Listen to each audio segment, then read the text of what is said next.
Hello friends, आज हम आपके साथ में सीटेट को कम से कम समय में पास करने का तरीका जानेंगे कि कैसे हम लोग कम से कम समय में अच्छे से अच्छा स्कोर कर सकते हैं।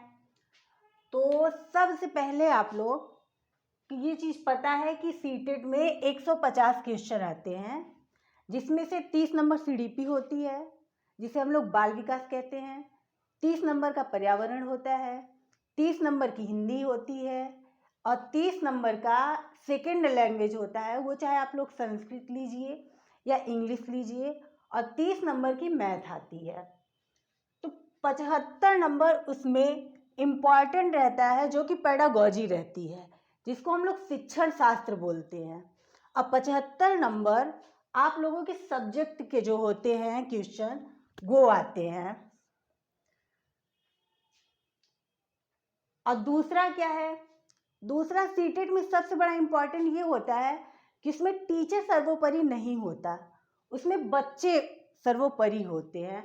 आप लोगों को जब टीचिंग किए होंगे, बीएड होगा या फिर बीटीसी टाइम में, उस टाइम आप लोगों ने देखा होगा, जब आप लोग पढ़ाने गए होंगे तो वहाँ पर आप लोगों को बताया जाता है कि बच्चे केंद्र में रहते हैं। आप लोगों को देखना ये है कि बच्चे जो आप पढ़ा रहे हैं उसमें इंटरेस्ट ले रहे हैं कि नहीं ले रहे हैं, उस हिसाब से आप लोगों को पढ़ाना है।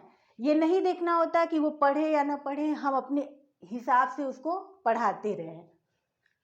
और दूसरा क्या होता है, सीटेट में टैग वर्ड होते हैं, जो कि बहुत इंपॉर्टेंट रहते हैं। अगर आप लोगों ने इसको पकड़ लिया तो आप लोग 100% सीटेट फर्स्ट टाइम में क्वालिफाई कर जाएंगे। जैसे कुछ होते हैं पॉजिटिव और निगेटिव वर्ड, वहाँ आप लोगों को क्वेश्चन में देखने को मिलेंगे। जैसे पॉजिटिव में प्रोत्साहन, सृजनात्मकता, चर्चा, कारण का पता लगाना, अवसर, गतिविधि, अर्थपूर्ण। बच्चों को केंद्र में रख करके जहाँ भी ये वर्ड मिलते हैं, वो आप लोगों का जो ऑप्शन रहेगा वो 100% क्लियर रहता है। निगेटिव में जैसे केवल, मात्र ही, हतोत्साहित, कठोर, सजा, रटना और व्याकरण। व्याकरण प्राथमिक में बच्चों के लिए निगेटिव वर्ड है, और उच्च प्राथमिक में जब रहेगा ये, तो ये पॉजिटिव हो जाएगा। तो आप लोग ये वर्ड को अच्छे से देख लीजिएगा, जहाँ भी आप लोगों को मिलेगा 100% अगर ये वर्ड मिलते हैं तो आप लोग आंख बंद करके उस पर टिक करिएगा, आप लोगों का आंसर सही होगा। अगर ये वर्ड मिलते हैं तो 100% गलत होगा। इसीलिए ट्रिक नंबर 3 है, इसीलिए मैंने एक क्वेश्चन लिया है। जैसे ये लास्ट तरीका है, जैसे आप लोगों ने कर लिया है, आप लोगों के पास टाइम नहीं है, बिल्कुल भी टाइम नहीं है, तो आप लोग ये तरीका आजमा सकते हैं। जो मैंने किया है वही आप लोगों के साथ शेयर कर रही हूँ। जैसे भाषा शिक्षण में बाल साहित्य का क्या उद्देश्य है? नियमों की जानकारी देना। ये तो 100% नियमों की जानकारी देना, मतलब कि ये सिर्फ जानकारी देना एक प्रकार का रटना हुआ, तो ये 100% गलत हो जाएगा। जीवन कौशल सिखाना, ये पॉजिटिव है। हिंदी विधाओं में परिचित कराना, मतलब हिंदी की जो साहित्य विधाएं हैं उससे परिचित कराना, ये भी गलत है, क्योंकि साहित्य की विधा से परिचित आप नहीं कराएंगे बच्चों को। और डी है बच्चों को उत्साहित पाठक बनाने के लिए प्रोत्साहित करना, मतलब बच्चों को पढ़ने के लिए प्रोत्साहित करना। तो सबसे बेस्ट ऑप्शन ये है तो ये भी, लेकिन उससे भी बेस्ट ऑप्शन ये है।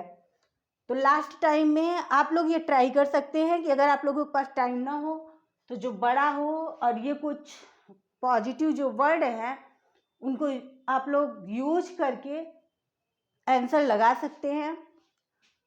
कल से आप लोगों को स्मार्ट स्टडी अड्डा के यूट्यूब चैनल पर आप लोगों को हिंदी और ईवीएस और सीडीपी, जो कि हिंदी 30 नंबर की है, ईवीएस भी 30 का है, सीडीपी भी 30 का है, जिस तरीके से हम आप लोगों को बताएंगे। और कुछ हम लोग जितने भी आज तक के प्रीवियस ईयर हैं उसको करेंगे, और प्रैक्टिस सेट करेंगे, अगर आप लोग उतना करेंगे तो मेरी गारंटी है कि आप लोग 25+ नंबर पाएंगे इन सब्जेक्ट में।